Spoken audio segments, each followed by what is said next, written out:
Welcome to the Springfield Commuter Parking Facility grand opening.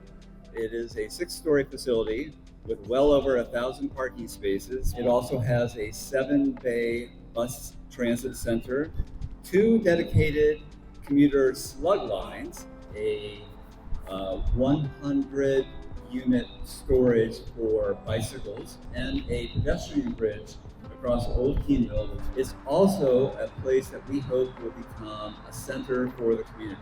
You'll notice that the ceiling in this area is about twice the height as you would expect.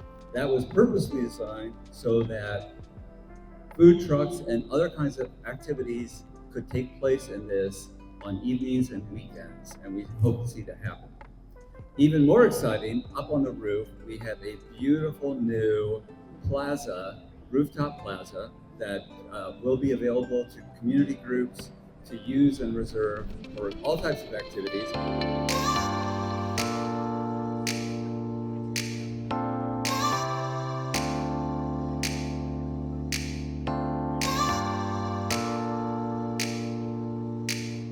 This monument to public service stands here today because of Public Service in Public Works, who managed this project. And I do actually want to just name a few of those. Our Deputy Director, Carrie Needham, Tia Raju, Roshali Oak, June Lee, David Franklin, Maurice Avron, John James, Safala Abdelatif, Amir Davis, and Robert Amadon.